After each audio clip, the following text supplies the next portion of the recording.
So hi everybody and welcome back. This is a C++ tutorial series for absolute beginners. This is video 141 and we continue with our repetition. Our goal is to understand CPP reference com so that we can understand the official C++ documentation and we are able to understand all things in C++. And to do so, we repeat again all the keywords and extend them, and now we continue with our questions.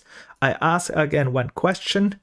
You should pause the video and then try to answer it. Then I will not pause, I will still go on, and then you can compare your answers with what I'm explaining. Must be not absolute accurate because this is a little bit in theory, but I will refer anyway to the page, and you should study a little bit the page so that you get familiar with it. And the very important is I will also refer to the page for examples. I can't demonstrate here all the examples, but you can copy these examples from the page to your IDE, start them, and try to understand them more in detail than what I do here. But I will explain these examples on the page. With that said, let's start. So we stopped here with the question 90, and it says, what is the difference about std string and int, and why you use std? So what is the difference here? I forget here, question mark. All right, you can pause it. I continue and write here one possible answer. Int is a fundamental type, which means it is integrated in C++. Yes, that's enough. I hope that's enough for this explanation, which means, so when we have here std string, for example, this is not integrated in C++. So we need this, what is this again? This resolution operator, and then we have to specify where this resolution operator can find, for example, this string. In this case, this resolution operator goes to the namespace std, and in std it will find this string class here and then use it. Then we are able to use it. So the difference is this is a fundamental type, which means and integrated in C++. We don't have to write any resolution operator, which would be this one. And here we have to specify where C++, the compiler, can find that what we want to use. All right, let's continue. 20. Which of the followings are not a fundamental type, and explain why? So here we have some char, void, int, unsigned, double, long, float, signed, bool, which is not an fundamental type. Pause the video, try it, and I write here the answer. So the answer is all are fundamental types, right? This looks a little bit strange. For example, void looks strange, unsigned looks strange, signed and long or something like that looks strange. We could add here even short and a little bit more, but these are all fundamental types, which means they are, you can use them, for example, without a resolution operator first. And careful, we have here strange types as well here. What is a strange type? For example, void is a strange type, or short might be strange as well, because this short and this void, they fit not, for example, to the kind of types like int or char. And the reason for that is they have other purposes as well, for example, or unsigned as well. They are modifiers, or let's go here. Oops, not here. And where was that? Here. Let's go here. Fundamental types. Now this break statement here. Let me show you what I mean. So here we have the type specifiers, and I said here short. No, I said here, sorry. this signed, for example, this unsigned and short and long, I said they have special meanings as well. For example, the signedness, you can change another type's signed, right? You can make it signed or unsigned. And that's why they are as well modifiers. And that's a little bit irritating, right? When I ask here, which of the followings are not a fundamental type? But still, they are fundamental types. And the question is why? Or for example, we have here the size specifier modifier. We can add a short to our int. And the reason for that these modifiers, which are normally, like it says, are modifiers, are still fundamental types. The reason for that is these are treated behind the scene equivalent to another type. For example, the short is treated like a short int behind the scene. This int is treated like an int, makes sense.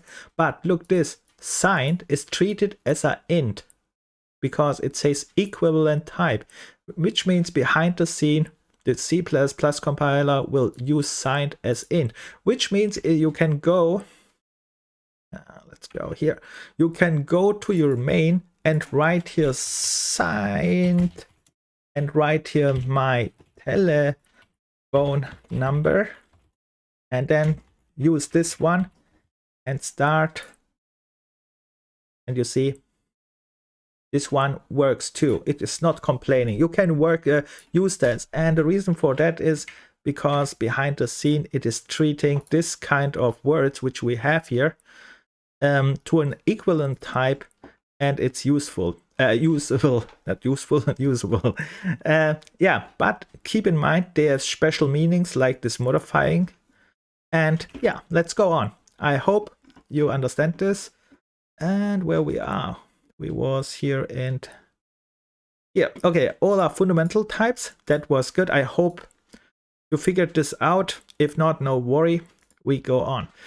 Let's go to the next question. What is char8t? Try to answer this. Very simple, it's just a type.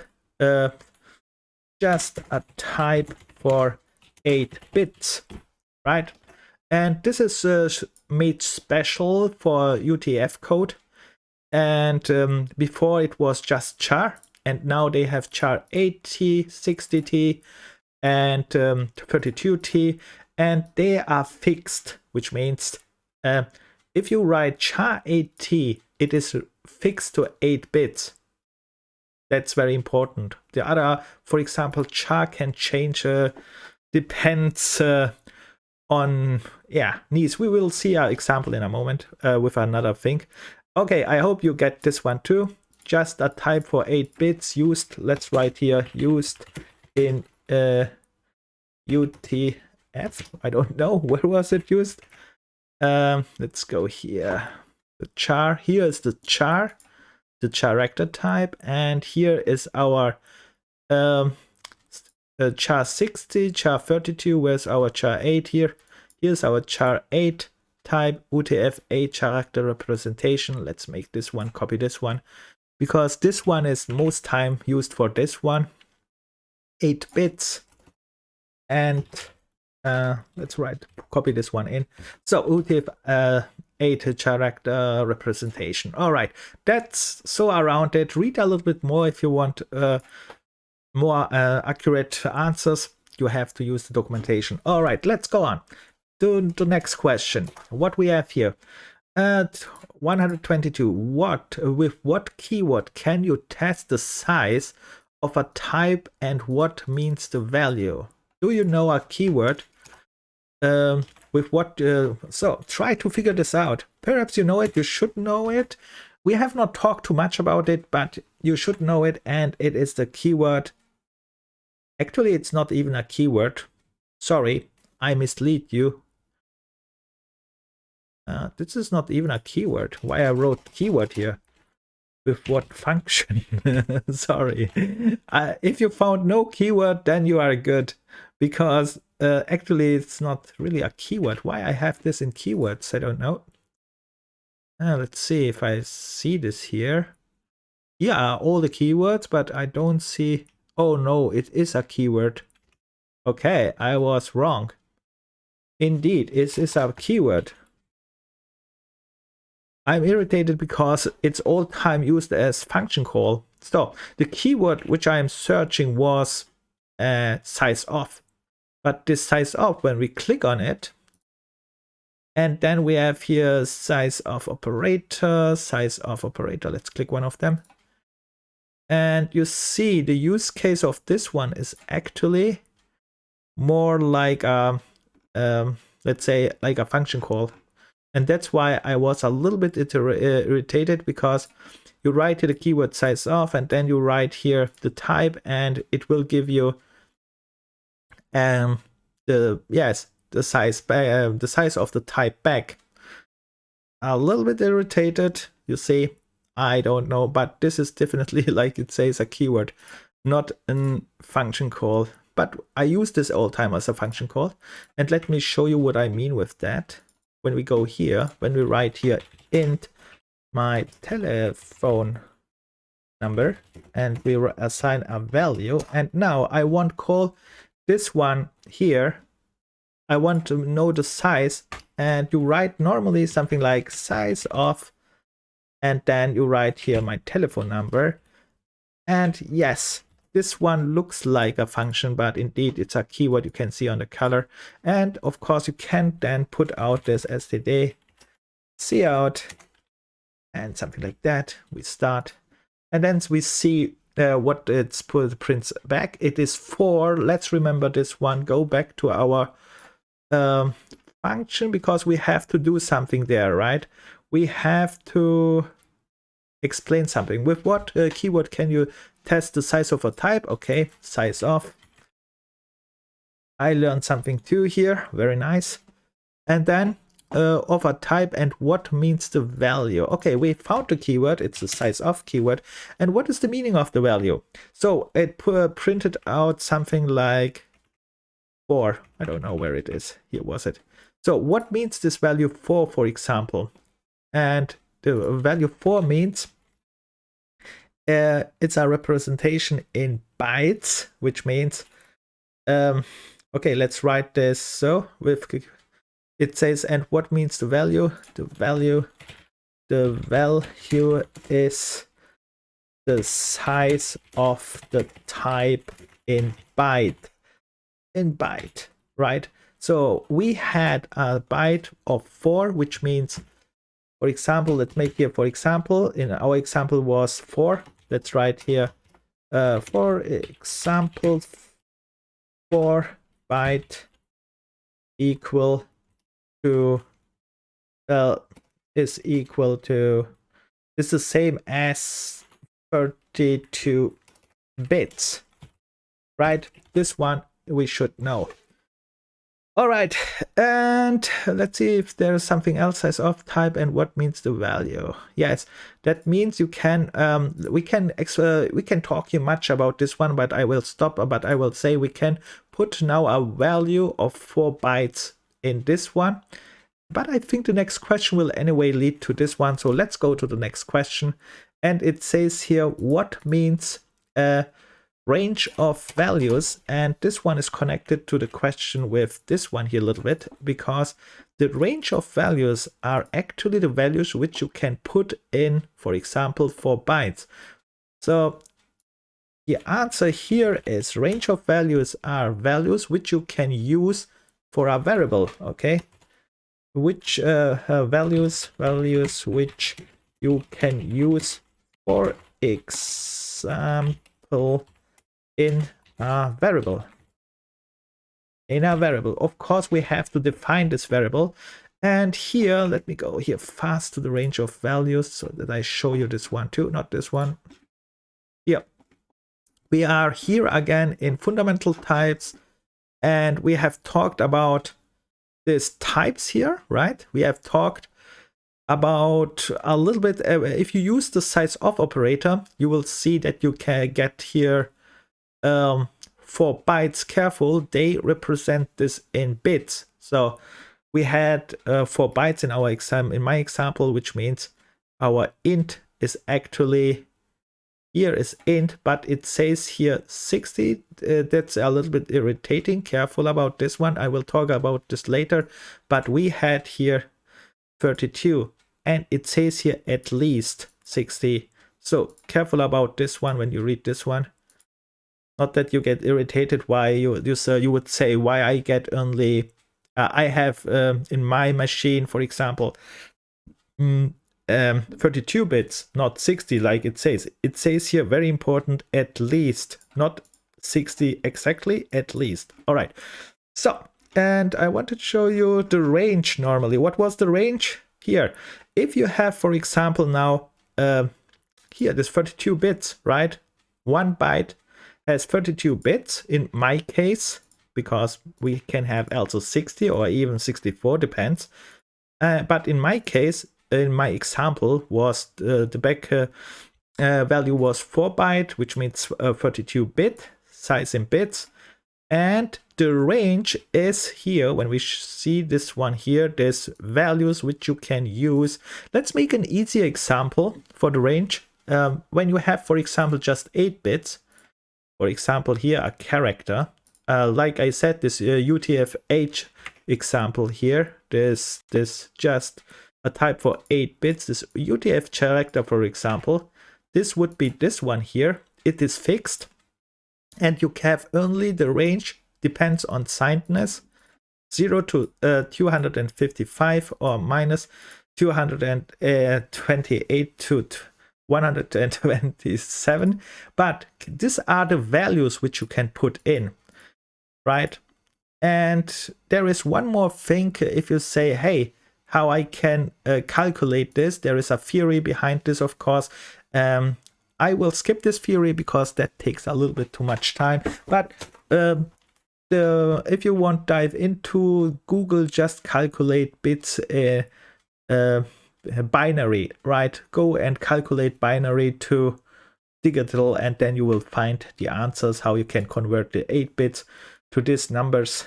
And we go on because this we can't talk now. We have to go on a little bit. All right, so we have covered this one. And yes, this range of values is all the values which you can put in. 32 bits, for example. Let me show you this fast again. 30 bits can put this big number. I say, I don't know this number. I say all time plus 2 billion and minus 2 billion for signed, and unsigned is just starts from 0, but this minus you add to the plus here and you get these numbers, and I say all time 4 billion around. Then it's easier to know. And all these other numbers, these big numbers, I don't know. I can't even some of them I can't even pronounce. For example, if you go to these numbers here, I don't know how you will even pronounce this. This is only possible for the PC, but not human readable. You would just look this number here. Look this exponent. This is crazy. You can't even write this number down, actually. That's impossible, at least for humans. But a machine can, of course. All right, so we go on. Now I talked again too much about this one. All right, what means a range of values? I hope you read a little bit more because you should get it. So here it says 24. What means int is at least 60-bit? Exactly. We again here, this one, what I said, at least. What means that? Do you have a clue? We have not talked about this, and I will not talk too much about it now too, because it's again a theoretical part, which means depends on the machine what you have.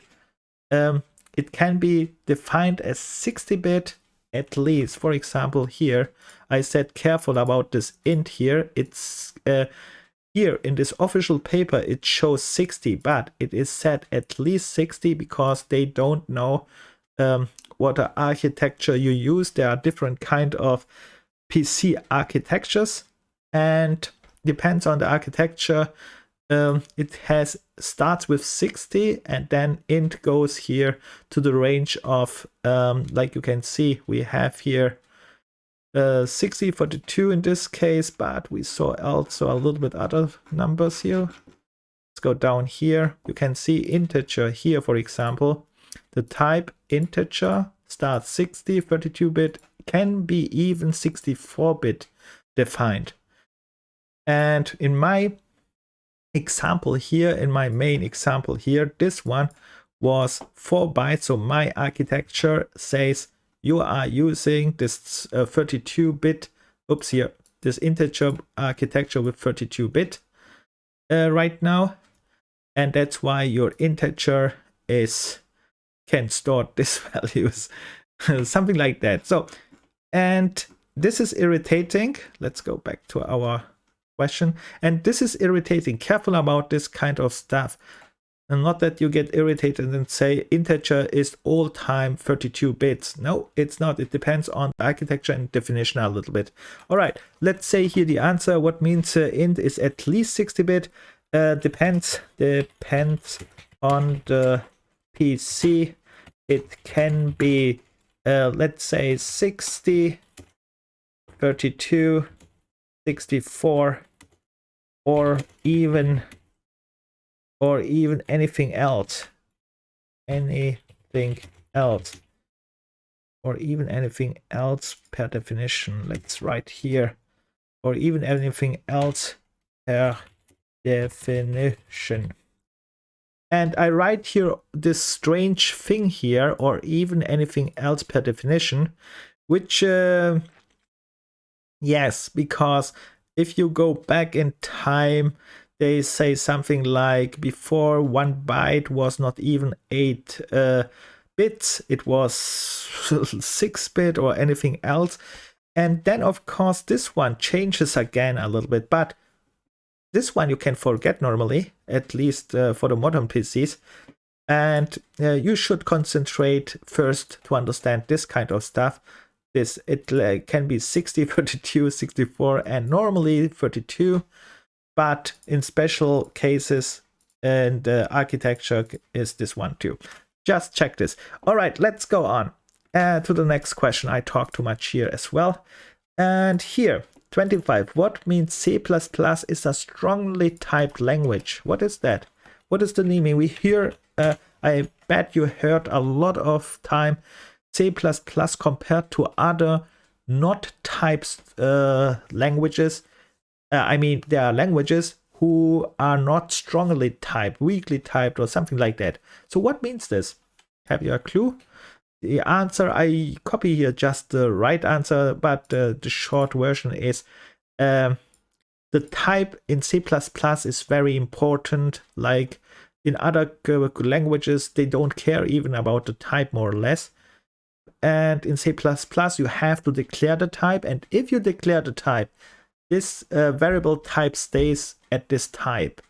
This is so more or less the answer. Let's copy the right answer here from this site here. Oops, in variables.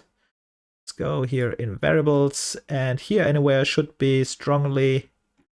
If I find here, yeah, C++ is a strongly typed language, which means that when you say a variable is an integer, it stays an integer. Let's copy this one.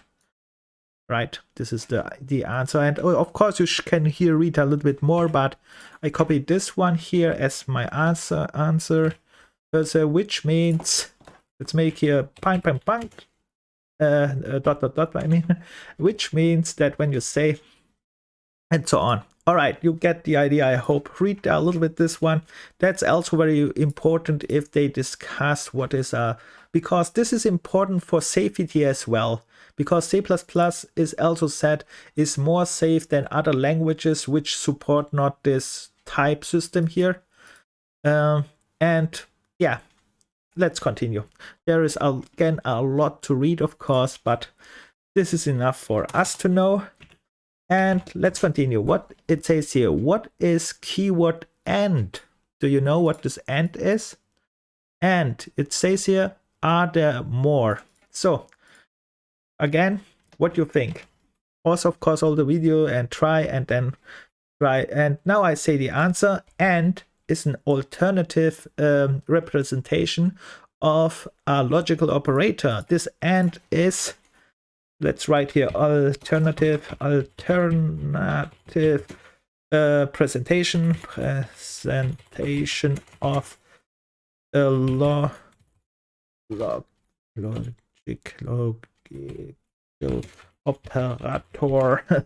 operator and this one, right? This is this logical operator and here.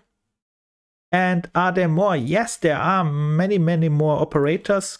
Try to write the other operators which you know as well. You can pause it. I show you now the official page here where the operators are.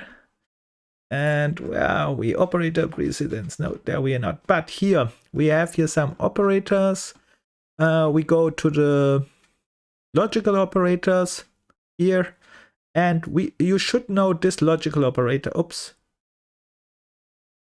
And did I made something wrong? Sorry. I wanted make here this one here. No. Logical operator not and. I was wrong. Yes, you see, but yeah. I paid not attention. It was that. And if you found my mistake here, perfect, and you know already a little bit more than me. That's nice, because while I was doing, I paid not attention. And yes, you can see here are the logical operators. And if you found the other two one as well, that's nice. And yeah, that's it. There is not much to say about this one. The only thing I can say, if you found my mistake here because I paid not attention and made only one ampersand, then you are good. Let's continue. 27, it says here, what is C++ operator precedence? Why you need to know that and how you can avoid that. So try to answer these 3 questions in one question, because it's all time around this precedence, and the answers are what is a C++ precedence? Precedence is how you what you have to I don't know how to spell this right. I mean, I have to write an answer, but in general, I explain this and then I copy the answer from the website. In general, you have to priority, what is called? You have a priority over other operators. That means one operator is evaluated before another operator, which means you have to know which operator has priority over the other operator. So, and this operator precedence is a list where this is defined. It was a bad explanation, I know, but I show you in a moment the official list and explain it there again. So, but here, let's go here to this one. That's why you need to know that. It's very simple. You need to know that if you have logical operators in one condition, for example, they must to accurate evaluate the expression, for example. Then here, and how you can avoid that. How we can avoid this precedence operator. What was it again? We can just use parentheses instead of using the knowledge about this precedence operator. And let me show you what I mean with precedence operators. Where is this? Here. No, it's not here. Have I clicked this, kicked this out? No, it's here. Operator precedence here. You can see here, what is C++ operator precedence? I said which one has priority, and here is a priority list, or it is called precedence list. And the higher the number, the more important. So which means this one will be evaluated first. For example, if you have this resolution operator comes first, then if you have, for example, let's say, which is easy for us, we know most of them. You should normally you should try to go through here and see what you know. But most of them, you know, you should know this one. Okay, this one you should not know. This one you should know, function call. This one is an array, it's called subscript here. This one you should not know. And try to go here through this list and see what you know and what not. What do you not know, right? So that was this one. So I hope you understand the first question here with this here. And I write here just what is a C++ precedence operator. I write here just gives priority for operators over other. All right, something like that. Then why you need to know that? Why we need to know that for, yeah, correct evaluating for correctness. Let's write here just correctness for correctness. For correctness. For correctness, and how you can avoid it with parentheses. Let's write here with parentheses. I hope it is written. I don't know if this is spelling right, but my English is anyway bad, so don't worry about that. But I hope you know what I mean. Let's make an example so you understand what I mean at least. For example, let's make here an example. Try to make an example before I make an example, please, so that you get this one done. Let I try to find while you are trying it here one. Not really. Oh, yes, here is one. I copy this one here. Let's make this one and put it here, so you can see. Okay, this is this sounds a little bit strange to mathematical. Let's make about this mathematical example more a programmatic example how we can make this. Or let's keep this one. And try to understand this example here, for example. Yes, I hope you understand this one. It looks very abstract. Like I said, when you use little letters, this makes no sense to try to understand what these variables are, because you have to try to understand here the structure, not these variables, so not the context. Just what these are. So, and if you tried it, I solve it now. Here we have a variable, it's called, we have an assignment. And here, what is that again? Do you remember this one? It's a ternary operator, which means it checks if this condition is true, A less than D, then if it's true, it will use this one, and this one is an A increment. And here, if it's not true, that's why we have here this colon here. And then it will use A equal D. And now here with our parentheses, which means all time this kind of stuff here, this round brackets are our parentheses, to make sure that all the things here are in correct order. If you don't use it, this can cause problems probably. How you can check this if if this can cause problems. For example, we have here question mark, right? And here we have a less operator. And let's see if I would avoid this here, this parenthesis here and here, you have to check which has and here as well. Let's say here avoid this one 2 and 2. Then it can happen that this one has priority over this one and cause problems. We can check now this operator with this operator, less operator with question operator. Let's see who is higher priority. Where is that? Where's the question operator? Is here one. Here's our ternary operator, at least. Here, this one. That is our ternary operator. And then it's very low actually. And then we have here plus plus operator. Let's see, where is that? Plus plus is on top here, right? Here, this A plus plus is very high, which means this has here, let's say here the second part here. This has a higher priority about this one. Yeah, try to check this out. I think I want not waste here the time to analyze this, but try to analyze this one. You should be able to see which has higher priority, which not. And then you will understand, instead of understanding which has here higher priority and lower priority, forget that all and just use parentheses, and it's very easy to use. The problem is, we still have to know this list here, and the reason for that is you will encounter codes where programmers are not using all-time parentheses, which means they are relying on the precedence operations, and then you will have to understand this as well. especially that can cause problems, but that happens. All right, I talked again too much. Let's try and go to the next one. 28. What is a break statement? Why and where we need it? Try to understand the example on the page. And this page is later when we go to the break statement. But let's answer this here.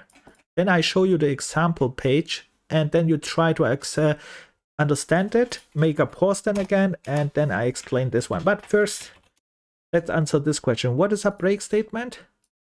It's just a keyword break. It is similar.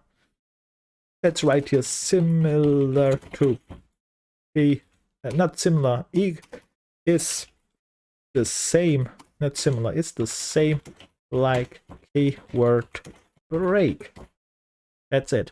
The second one here is why and where we need it. So that's interesting. You need now knowledge about in which places this break can come. Yes, try to figure out in which places we use this break. There are several places, not too much, only 3, 4 or something like that. Try to figure this out, and I show you now these places because instead of writing, and I think it's not too difficult, but here we go to the break statement. We click on it, and here is the break statement. You can see break keyword. We go to break statement, it's the same thing. It is just called break statement in this one. And here, and closing here, the for loop, the range for loop, the while, do while loop, or switch statement. If you, I think we have not talked about this range for loop, but if you found for, while, do while, because about them we have talked, then you have found all the places where we use break till now in this tutorial. And yes, let's copy this. I copied just this one here. So let's write it this one. This is the second one. I just write it so not absolute accurate. You get the idea. You should anyway use this documentation here because we want to get to use this CPP reference com a little bit. And of course, copy these things here and test them in your code. So I'm not testing all this kind of stuff because not to make the video too long, but you should try and test this in your code and make examples perhaps as well. But here we jump anyway to an example, so that's good.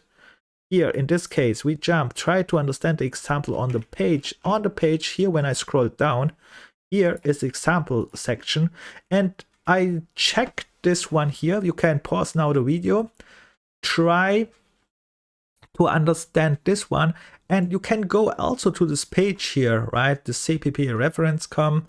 I hope you opened this one up. Then you can just copy this one into your code, start it, and see if you have the output as well, like here, and then try to explain why we have this output. This is your goal, right? Try to understand this, make this, pause the video. I will, of course, not pause. I go and to explain it now. So what we have here is just normal, a main, and then we start with a switch.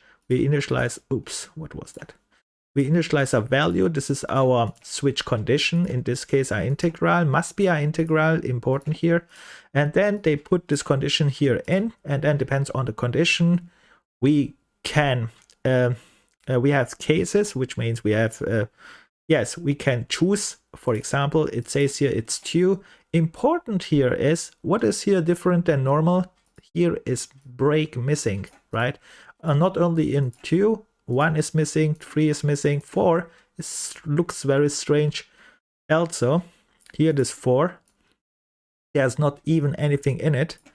And let's see, we have only a break at 5. And try to explain all kind of stuff like that. You should be able to understand this, I think. And what happens here is, if this value 2 is I is 2, this is the condition, it will jump to case 2, it will print out 2, and from this point on it will print out all. And the reason why it will print out now all till this 45, 2, 3, 4, 5, the reason for that is because if you don't use a break after each statement, it will go to the next, and that's the reason. And here we have a break, which means after 4, 5, it will stop. Break means go out of the switch. And that's why we have this number 2, 3, 4, 5, which means start here, 2, 3, 4, 5. All right, I hope that was not too difficult and you did it as well. You understand this example. Let's go to the next example fast. And here it's very simple as well. We have here a for loop. We talked about for loops. It's a two-dimensional for loop actually. What do I mean with, or let's call it not dimensional, sorry. Let's call it a nested for loop, which means we loop one time and then we call again another loop. And here important is this line here. Don't be irritated. We talked about this one too very shortly. And this is just here, when you watch this one here, is just another presentation of a if you can use a if statement. Let me show you this one here, because this one irritates many starters sometimes. So let's say here I have this strange if statement here, right? This one is the same as if you write if let's write k equal to like this, break. This is the same. All right, should make here this one, break. And this one is the same. Let's copy this one. Is there? Okay. Let's do this one here. And this one is the same like that what we do normally all time. Like this one here. Do this one. All right. So you can see here, this is that what I used all time in the starter tutorial. We start with a if, then we have our condition, then we have our scope. This is our block scope here, and then we write here this one here. And what they used here is just a very compact form. You can write here, because if it's just one statement, I think you can use this one here, but you have to see this if syntax for this rules. You can omit this curly braces here. If it's just one, then you can omit it. And here they write it just in one line, because you don't have to go to the next line here. It is just style. You can even go here. That makes no sense. But yes, this one is also right. If you have here 10,000 lines of nothing and then write break. Okay, I hope you get not too irritated about this one. And then important is here the break. Let's see how this break works. Why we have here 0, 1, 0, 1. This one here. I hope you figured this one out. Here, yes, it jumps to the 0. The g is less than 2, which means we have only two numbers in the first loop, which is just 0 and 1. So 0 and 1 is the first here, right? And the second one starts with 0. It's less than 5, which means we have the here also 5 iterations. But we have here a condition, and it says k equal to will break, and break means go out of the loop, which means we will have here only, you can see it here down, also 2 iterations more or less, right? So that's the here, you can see it 0, it starts, okay, this one is all time 0, 0, 0, and here 0, 1, and then it breaks because the next iteration would be 2. Right, and then it jumps to the next line, which becomes here 1, and then here it starts again 0, and then you can see after 2 it breaks again, and that's why we have here no 5 iterations, just 2. I hope you get this. It's not so difficult, but I hope you get it. All right, with that said, let's go for the last question. For this tutorial, we will still continue with the examples, so we get a little bit more used to this documentation, and I hope you get better as well. And yeah, it says here, explain keyword case and where we need it. So case. Okay, that was already easy, I think, because we talked already about a switch statement. Then this one is not very difficult to answer. Switch, in switch, in switch, switch. All right, in switch. And then we should also where we need it. Yes, where we need it is in switch, and explain the keyword. So the case is just that we can just choose, right? A switch statement is let's go to switch statement so I can explain it a little bit easier. Where's that? Okay, let's write here case. Let's go here and switch statement. Yes, we are. And here we are not talking about switch right now. We're talking about case. And yes. So let's see what was going to explain the keyword case. So I will explain this one with it's very there is not much to explain actually. Case means, I hope you know it by now, just you will the case is just a selector, which means it will, depends on the condition, activate this line of code. For example, condition here is 1, and case it's here 1, then it will print out this one here. And yeah, it's just a selector more or less. That's it. There is not much to explain. And let's go here down to the examples. And here one more thing. I forgot this to write.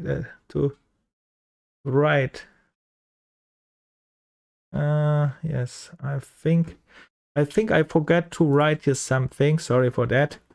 And where we need it, explain the example on the page. The same thing here on top.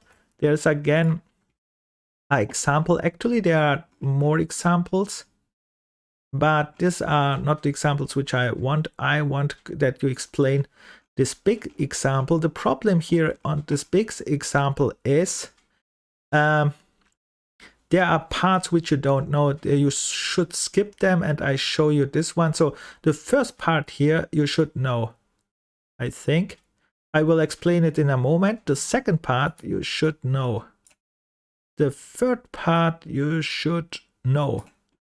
You should know, yes. This part you should know. This part you should skip. We have not talked about struct keyword. And this part you can switch to, because we have not talked about auto, and it is relating to the struct here. This is a combination, so skip this part here. This one you can read. It's interesting to know because this is an extension about for our knowledge. So try to do this one. Pause the video. Try first, figure out this part. I start explaining this part. Of course, you can go to this website. Just open again, what was it? Write switch statement CPP reference.com, and then go down to examples and then try to understand it. What you should understand is this output here. Of course, just skip this one part here in the middle, which we have not talked. This part you should skip, which is just this red output, I think. Yes, and all other parts you should know. All right, I make now fast. I go fast through this one and see what's new or what's not. And I will not explain all in detail, but I hope you get it. So first of all, what we have here. Here you can see it. It's a const int declaration with initialization of the value 2. We have talked about const. It means you can't change this value, and you have and if you use const, you have to use 2, right? I mean, you use to 2. I mean, you have to use a value with const because you can't change it later. So you must directly initialize it with a value if you use a const variable. All right. With that said, this const variable here, which is the initialized, is used here as a condition, which means this condition is all time 2 here. It can't be changed, and it's used here. It's our switch statement. We have the cases. It's a selector. One more word to the switch statement. Of course, we can transfer a switch statement back into an if statement because switch and if are similar in behavior, but the switch is a little bit, let's say, similar. But the problem with switch is you need an integral condition here, or which can be converted to an integral. This condition here must be, for example, a number, or it is called an integral. That's a little bit important here to know as well. So let's go here to the case fast. Cases we have here again, case 1.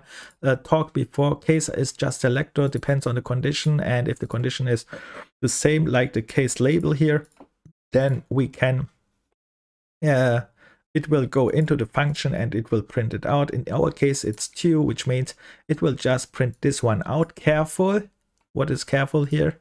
It has again no break in this example, which means it will not only print out this one here, it will go down to 3 as well.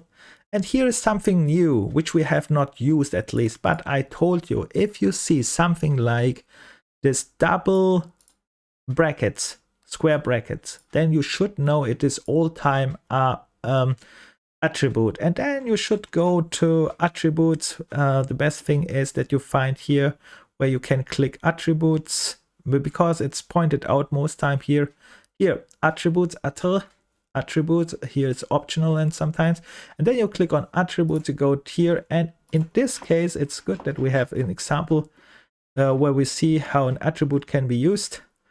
In this case, where I am here, in this case it says fall through, and then you can read this attribute fall through anywhere here, it is fall through, and then it's explained what it means when you find it.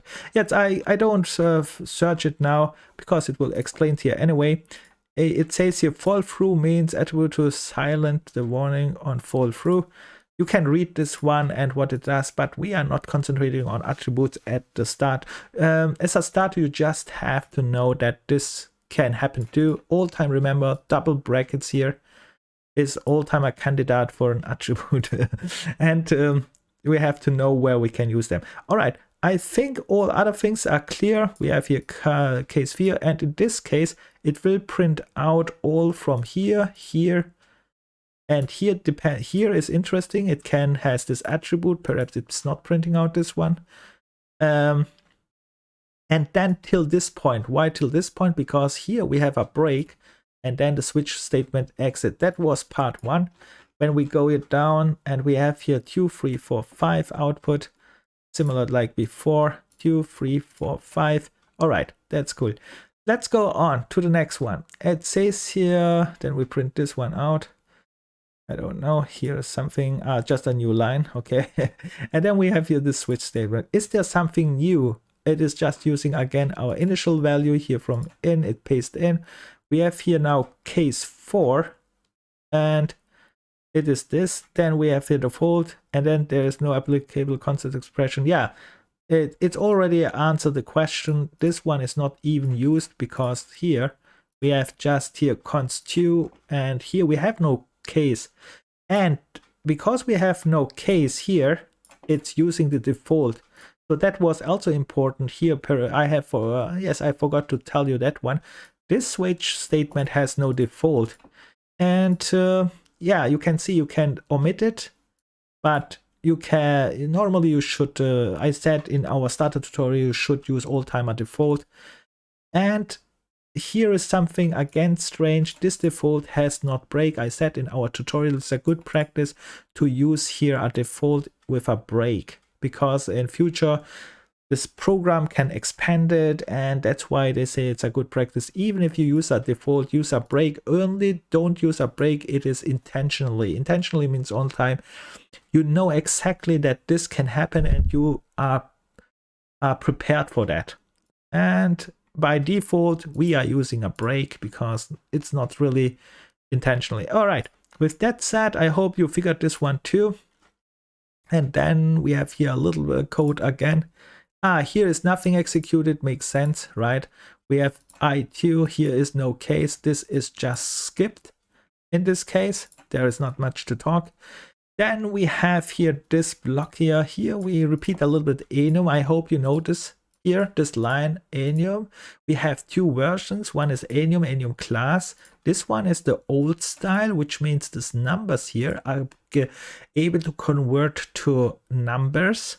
The enum class, it's not possible, which means if they are able to convert to numbers, for example, red, green, blue, you can use now here switch and red. Why I mean you can use the switch here, because a switch accepts only integral numbers. So with other words, red and green are normally not integral numbers, they are words or something like that.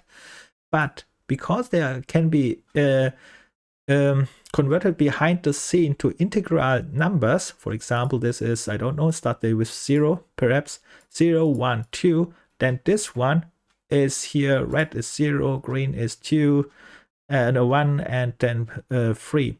But careful, if you would use this one with enum class, this would be probably not possible because enum class are not, I'm not sure, you have to test this, converted to an integral, because enum class is especially made for that you should not convert it to an integral number. All right, this is the old style. I hope you know this. Watch this again. This is not the topic here, but that was just a fast repeat. I hope you know it. If not, no worry. We will talk about this again when we come to enums a little bit more in detail. And let's go here. This one, skip. This place I said you should skip. We have not talked about structs yet. These are similar to classes. And here the last one is interesting as well. Here, when you see something like that, yeah, it says here has not to be a compound statement and something like that. All right, and here what we have here labeled don't require a compound statement either. All right, this was this, what is that? This one here is nothing in. We had this on the top as well. All right, I hope that was clear, and these are the cases you should know, but don't worry, not we are repeating, we are extending, we have not seen this kind of cases till now. That's why we make this, to extend our knowledge a little bit. And here I think I stop this because for this video we will continue. It was a lot of repetition, and if you make it correct, you spend even much more time than me, because you should try this also in this main, most of them. What I mean with that, you should copy the code here, try this out, show how this works, perhaps use a little bit debug to see the codes as well, how this works and out, and then you get really, really good. That was again a long video, but it is worth it. Try to make this, because we need training, and we will continue with this after we repeat all these keywords with other things, which will probably become a little bit more difficult. But when you learn this kind of stuff, then it will be easy. That's why we make this. All right, with that said, I stop here. We will continue this, of course. And yeah, this will be continued. I hope you did well. And what is that? Okay, I hope you did well. And if you have any questions or any complaints like all time, write it in the comments, or tips and tricks or suggestions or anything. And with that said, I stop here and see you in the next video. Try your best, don't give up. It is sometimes very difficult, but most times it will become easier and easier if you get better and better. That's the rule, and don't worry about how much you made right or how much you made wrong. Just try. You get better and better, and soon you are better than me. With that said, bye and good luck.